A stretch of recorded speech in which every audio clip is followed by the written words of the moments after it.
Saudara buka dulu Kejadian pasal 45 ayat 5. Kita akan baca dulu ya, Kejadian pasal 45 ayatnya yang kelima. Kejadian 45 ayatnya yang kelima. Kita akan baca dulu ayat ini ya saudara. Kejadian 45 ayatnya yang kelima. Saya tunggu sampai semua dapat. Semua ikut baca ya. Kejadian 45 ayat yang kelima.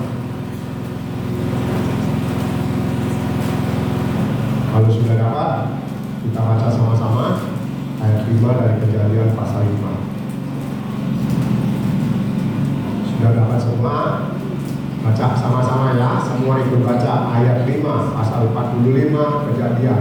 Yuk, 2, 3. Tetapi sekarang janganlah bersusah hati dan janganlah menyesali diri, karena kamu menjual aku ke sini, sebab untuk Allah menyuruh aku mendahului kamu. Iya, saudara, kita sudah belajar musim kehidupan ya, dari Adam sampai kita akan belajar Yusuf ini. Saudara, inilah cikal bakal bangsa Israel. Ya, kalau kita melewati, kita lihat Adam, kemudian di antara Adam sama Nuh itu ada Kain, kemudian musim kehidupan Nuh, musim kehidupan Abraham. Nah, ada terselip Lot ya, karena dia keponakan Abraham.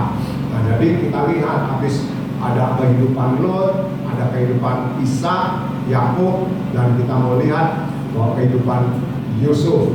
Saudara, ketika kita ngomong bangsa Israel, ya memang ada banyak orang yang berkata bangsa Israel itu cikal bakalnya dari Yakub. Karena memang Yakub mempunyai anak ya saudara, yang akhirnya menjadi 12 suku bangsa Israel. Tapi saudara, kalau kita baca pasal 45 ayat 5, kita nggak bisa membuang atau melupakan bahwa Yusuf berperan besar atas bangsa Israel muncul. Ya, nanti kita akan lihat. Jadi saudara, Yusuf ini musim kehidupannya berperan besar atas kemunculannya bangsa Israel. Ya, atas kemunculannya bangsa Israel. Kalau kita baca ayat yang kelima tadi dikatakan, tetapi sekarang janganlah bersusah hati dan janganlah menyesali diri, karena kamu menjual aku ke sini, sebab untuk memelihara kehidupanlah Allah menyuruh aku mendahului kamu. Jadi saudara, kita lihat Yusuf punya peranan besar untuk munculnya bangsa Israel. Ya, nah kita akan lihat dulu sekarang. Kita mau lihat sebentar ke belakang. Ya, sebelum dia berkata seperti ini, saudara, kita tahu bahwa Yusuf ini anak dari Rahel. Ya, kalau saudara baca ayat ini, saudara, Rahel itu mandul. Dia tidak punya anak ketika dia menikah dengan Yakub. Ya, dan saya coba cari tahu berapa lama sih dia mandul. Sebab Rahel melahirkan Yusuf di usia 45 tahun. Ya, jadi dia melahirkan Yusuf di usia 45 tahun. Dan saudara, dia mandul sebelumnya. Coba saudara, kita lihat pasal 30 yuk. Kita buka pasal 30 Kejadian ayat 22. Pasal 30 Kejadian ayatnya yang ke-22 ya. Kita lihat sebentar saudara, Kejadian 30 ayat 22. Kejadian 30 ayatnya yang ke-22. Kita akan baca lagi sama-sama ayat 22 Kejadian pasal 30. Ya, ayat-ayat yang lain saudara sudah bisa baca. Sudah dapat semua? Yuk kita baca ya, ayat 22 saja. 2, 3. Lalu ingatlah Allah akan Rahel. Allah mendengarkan permohonannya serta membuka kandungannya. Nah, saudara, kita lihat. Jadi Rahel ketika dia menikah dengan Yakub, saudara, dia mandul. Ya, tidak bisa melahirkan anak. Saya cari tahu berapa tahun. kira-kira Rahel ini tidak punya anak ketika dia menikah dengan Yakub? Ternyata saudara sekitar 14 tahun. Ya, 14 tahun dia harus menunggu sampai Yusuf keluar, ya, atau dia melahirkan Yusuf. Nah, saudara, selama itu saudara, kalau kita baca ayat ini dikatakan Allah ingat kepada Rahel, Allah mendengarkan permohonannya serta membuka kandungannya. Berarti saudara, selama lebih kurang 14 tahun ya, sebelum dia punya anak yang namanya Yusuf atau melahirkan Yusuf, saudara, Rahel ini enggak tenang-tenang aja. Ya, dia enggak ayam tentram, ya sudahlah, mau punya anak ya syukur, enggak punya anak ya syukur. Enggak, ternyata saudara, dari ayat ini kita lihat bahwa Rahel berdoa memohon kepada Allah untuk apa? Supaya dia bisa punya anak. Ya, supaya dia bisa punya anak. Dan itu cukup lama, 14 tahun. Dan 14 tahun dia harus menunggu sampai doanya diingat oleh Allah. Ya, karena Allah ingatlah Allah akan Rahel. Ya, mungkin kita sudah berdoa cukup lama untuk satu hal, untuk permohonan yang saudara sedang naikkan, yang sedang saudara doakan. Ya saudara, ya tunggu waktunya Tuhan. Dari peristiwa ini kita tahu bahwa kita harus menunggu waktunya Tuhan, karena ada banyak kali kita berdoa kita mau waktu kita yang berlaku, waktu kita yang terjadi. Ya Pak ya. Ya. Tapi saudara, Tuhan kita itu punya waktu. Tuhan itu kalau bekerja itu punya aturan, ya. Jadi waktunya Tuhan. Makanya kalau kita berdoa untuk sesuatu, sedang memohon sesuatu, saudara, ya berdoa. Boleh berdoa, boleh memohon, tapi tutup biar kehendak Tuhan yang jadi. Ya, kalau kita berdoa biar kehendak Tuhan yang jadi, saudara, kita nggak kecewa. Benar, saudara, kita nggak kecewa sama Tuhan. Ya, saudara kan pernah dengar kesaksian kami ketika kita ada di Ponorogo 10 tahun sampai pindah ke sini, saudara berdoa buat mobil. Ya, saudara, cukup lama, lebih dari 10 tahun kami berdoa. Kenapa? Karena kami berdoa, Tuhan, kalau punya mobil jangan sampai nggak bisa ngisi bensinnya atau nggak bisa ngisi BBM-nya. Iya kan, saudara punya mobil nggak bisa ngisi BBM-nya, saudara dorong ke sana, dorong ke sini, mundur maju aja. Karena nggak bisa jalan kan kalau nggak ada bensinnya atau nggak ada bahan bakaran. Jadi kita berdoa cukup lama. Nah, akhirnya Tuhan berikan. Nah, saudara kita lihat dari peristiwa ini, kita lihat bahwa kita kalau berdoa tunggu waktunya Tuhan, dijawab oleh Tuhan sesuai dengan kehendak Tuhan, ya. Dan kita lihat saudara dari ayat ini bahwa Yakub ya mempunyai 13 sebetulnya 13 anak, 12 laki, 1 cewek. Namanya siapa? Kalau ingat siapa namanya? Dina. Ya, Dina itu tidak tercatat di silsilah bangsa Israel. Ya, karena saudara mungkin memang anak laki lah yang dicatat sebagai keturunan. Nah, sekarang kita maju. Kalau Rahel melahirkan Yusuf di usia 45 tahun.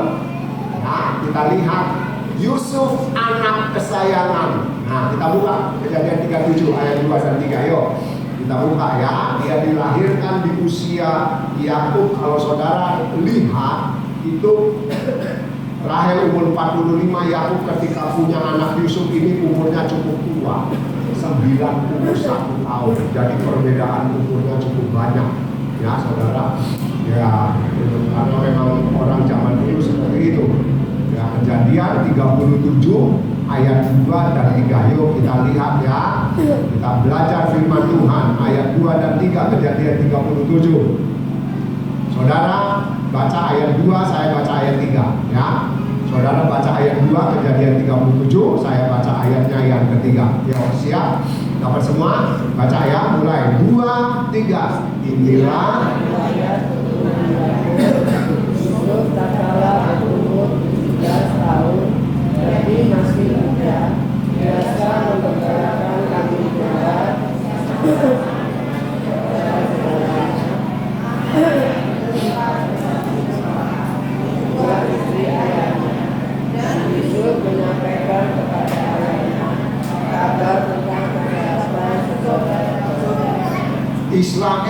lebih mengasihi Yusuf dari semua anaknya yang lain. Sebab Yusuf itulah anaknya yang lahir pada masa tuanya. Dan dia menyuruh membuat jubah yang maha indah bagi dia. Nah saudara, karena Yusuf ini dilahirkan oleh Rahel di usia Yakub yang cukup tua, 91 tahun. Bukan cuma itu, karena karena Rahel ini cinta pertamanya Yakub.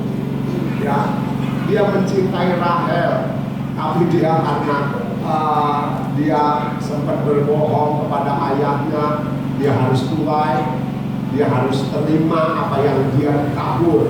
Dia dibohongi 10 kali oleh mertuanya pelan-pelan. Nah, jadi saudara, sebetulnya Rahel ini cinta pertamanya Yakub, ya. Tapi karena dia sudah diberikan Lea, akhirnya dia dapat Rahel, harus kerja selama 14 tahun. Nah, itu sebabnya saudara, anak ini, Yusuf ini menjadi anak kesayangan. Sebetulnya sekali lagi saudara, Yakub mendidik 12 anak, termasuk plus 1 Dina, anak perempuannya, itu dengan cara yang sama, dengan didikan yang sama yang dia terima dari Ishak, tentunya papanya.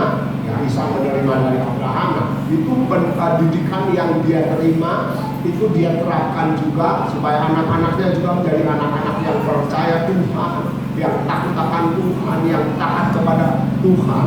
Nah, saudara, dikatakan ayat 3, Yakub lebih mencintai Yusuf. Ya, karena apa? Karena dia mempunyai Yusuf di masa tuanya. Nah, saudara, kita lihat Yusuf ini anak kesayangan. Nah, saudara, memang di dalam keluarga ada anak yang lebih disayang oleh orang tua. Ada anak yang disayangnya biasa-biasa. Tapi saudara, dari sini kita dapat satu pelajaran. Saudara sayang terhadap anak saudara yang lebih saudara sayang, boleh. Ya, biasa begitu. Memang orang tua misalnya punya 3 anak, 1 ini ada yang disayang, atau punya 2 anak saja, 1 lebih disayang, boleh. Tapi jangan sampai yang dinyatakan atau sampai kelihatan banget perbedaan sayangnya itu, ya, itu bisa membuat tidak baik. Nah, sekarang kita lihat Yusuf anak kesayangan toh dari masa ini. Ya saudara, kita mau maju.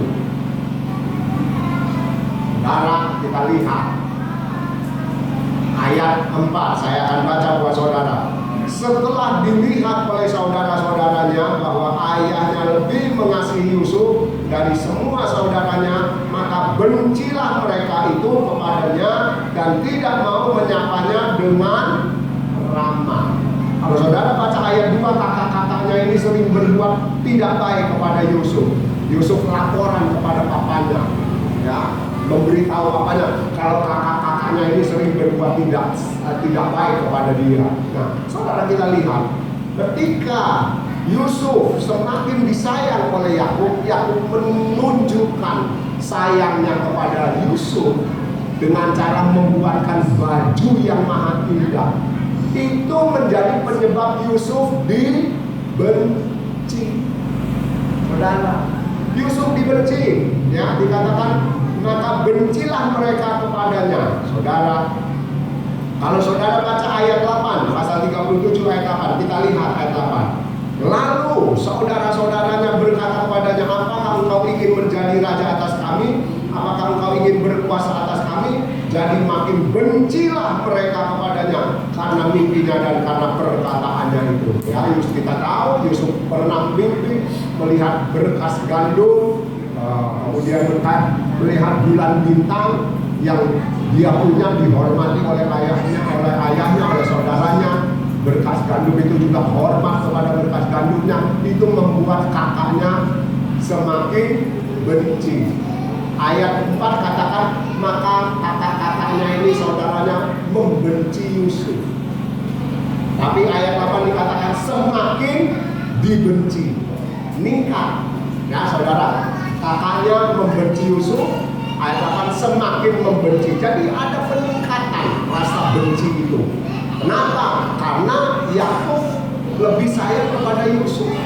Yakub lebih mencintai Yusuf, memberikan baju yang mahal indah. Perbedaannya sangat mencolok sekali, saudara, sangat kelihatan. Makanya kakaknya benci dan semakin membenci. Nah, saudara, ada satu ayat lagi, ayat 11 saya akan baca buat saudara. Maka iri hatilah saudara-saudaranya kepadanya, tetapi ayahnya menyimpan hal itu dalam hatinya. Ketika Yusuf menceritakan mimpi atau penglihatan yang Tuhan berikan kepada dia, kalau dia itu nanti akan dihormati oleh keluarganya akan sujud menyembah atau menghormati dia, saudara, kakaknya semakin membencinya dan timbul rasa iri hati. Benci itu rasa tidak senang.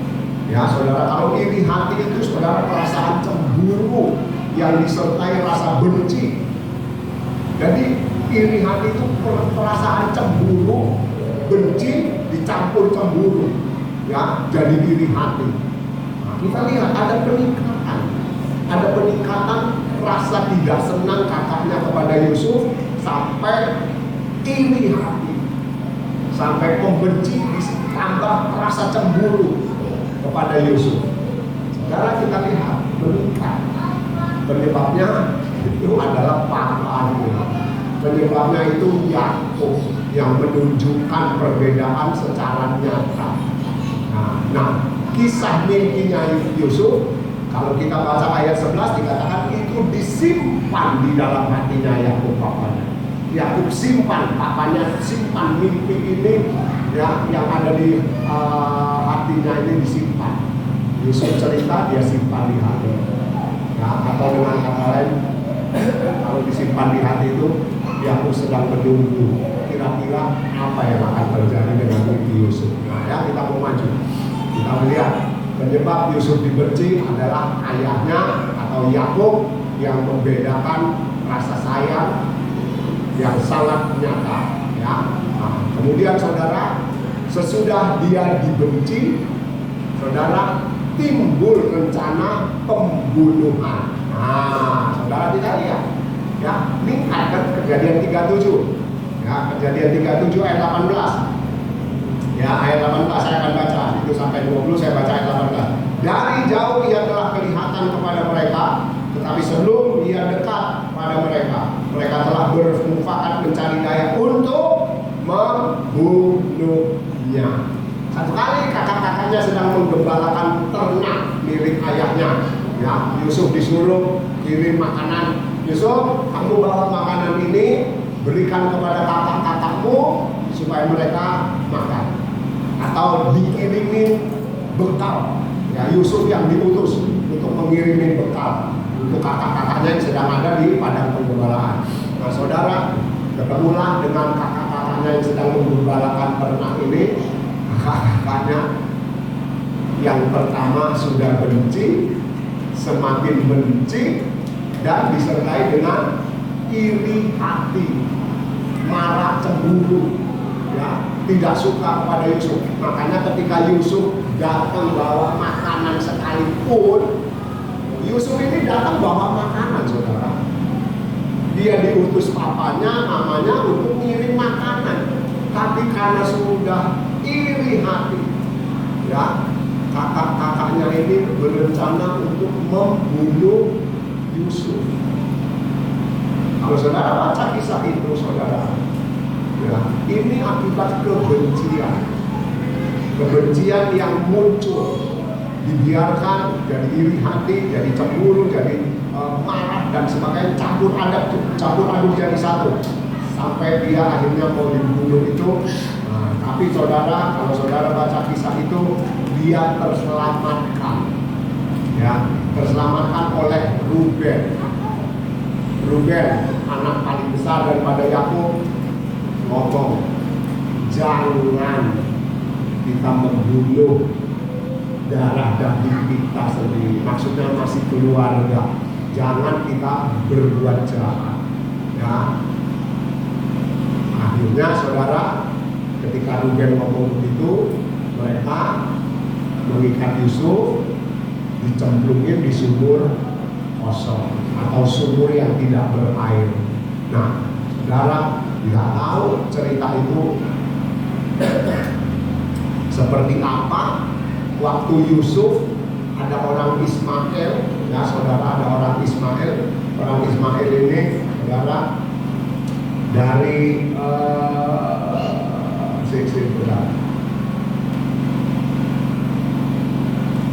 orang Ismail ini, saudara, lewat, ya saudara, dan dia ternyata juragan budak. Ya, dia pembeli budak dan menjual budak. Nah, ketika kakak-kakaknya lihat orang Ismail lewat, Yusuf diangkat, saudara.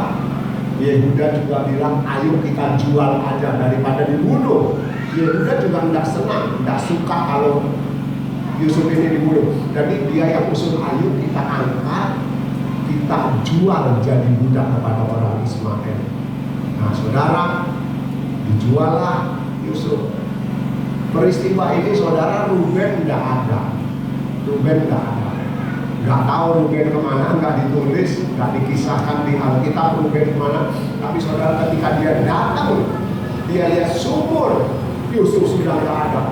Dia sampai kaget. Lalu ditanya kepada adik-adiknya, mana Yusuf? Kami jual. Waktu dijual, bajunya dicopot, dikasih darah binatang, kirim kepada ayahnya atau Yakub yang ada di rumah, ngomong, Yusuf dimakan binatang buas. Nah, ceritanya sampai situ ya saudara. Jadi rencana pembunuhan ini dibatalkan, digagalkan, Yusuf terselamatkan atau tertolong oleh Ruben juga Yehuda. Nah, saudara, kita maju. Ya, dia dijual kepada orang Ismail, dan orang Ismail itu kalau saudara baca, itu menjualnya lagi kepada Potifar, pegawai istana Firaun, salah satu pembesar dari kerajaan Mesir. Dan Yusuf ada di rumah Potifar sebagai pegawai. Nah, puncak perjalanan Yusuf ini, saudara, di rumah Potifar, ya saudara, kita lihat dia sempat disir,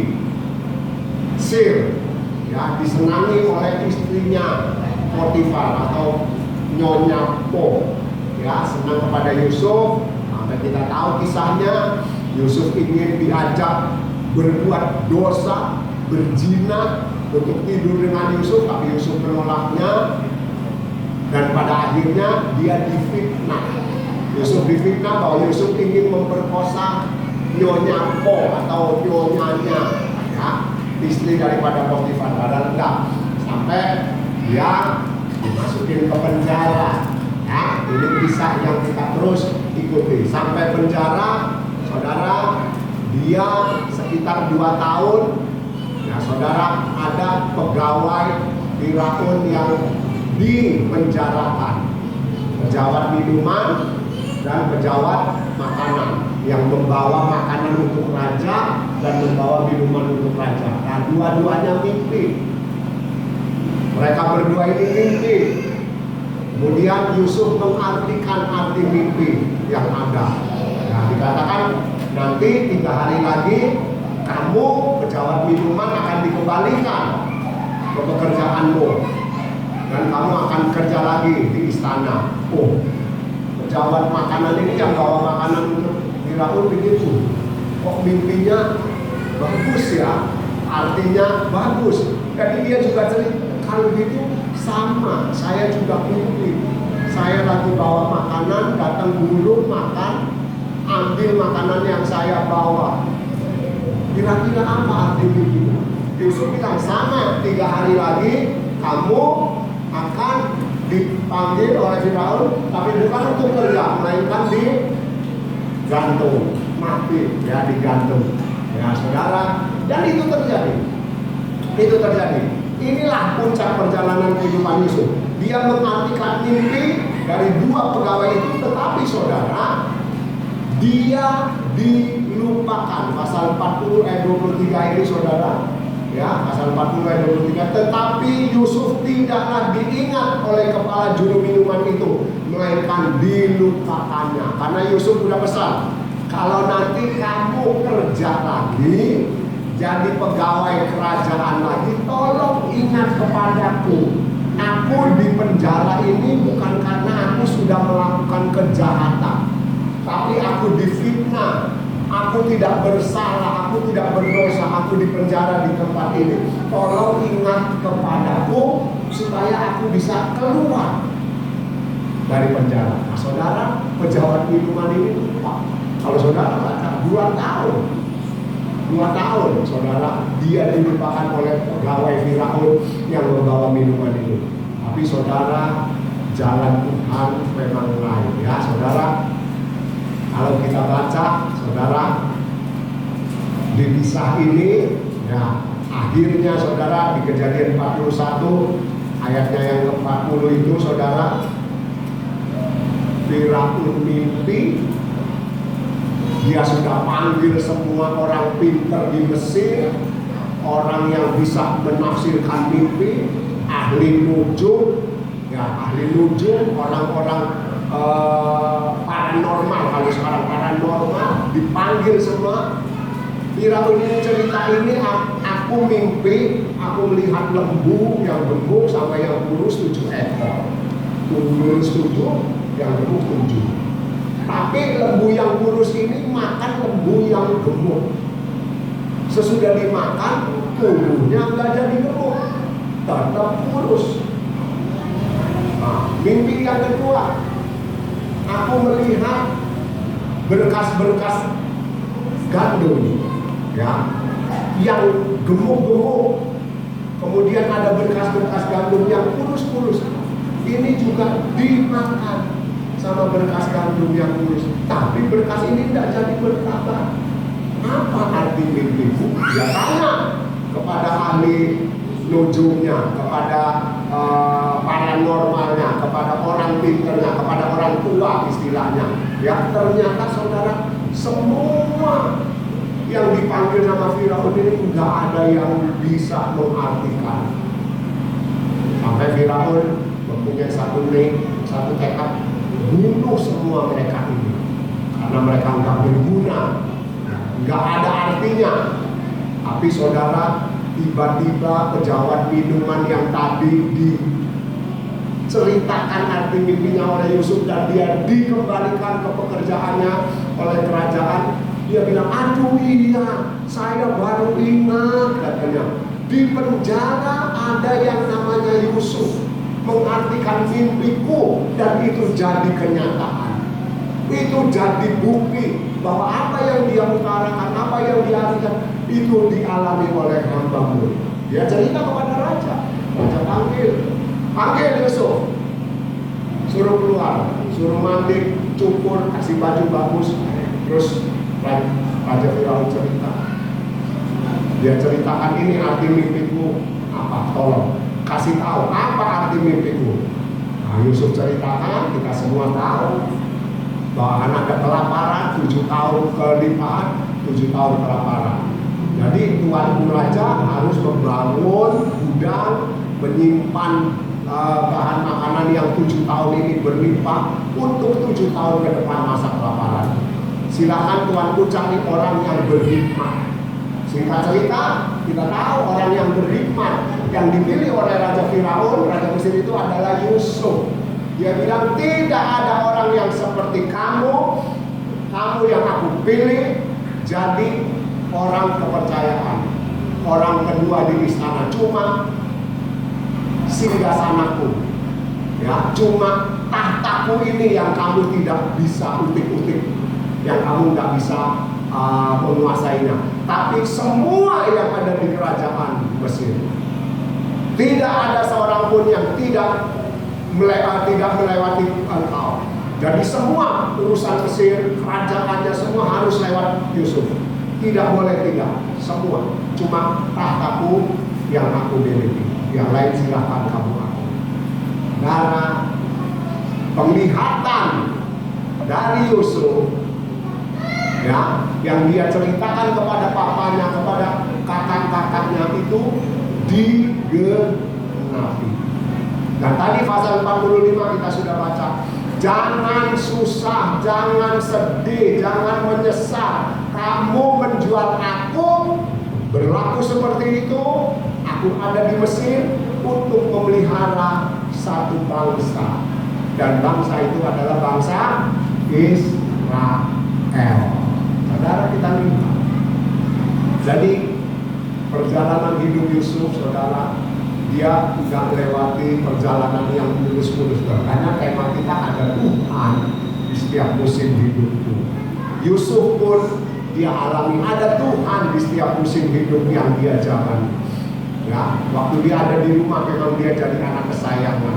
Dia disayang oleh orang tuanya. Tetapi ketika dia harus lewati sumur kosong, harus dijual jadi budak, harus dipenjara karena difitnah, dilupakan oleh orang yang ditolong dia.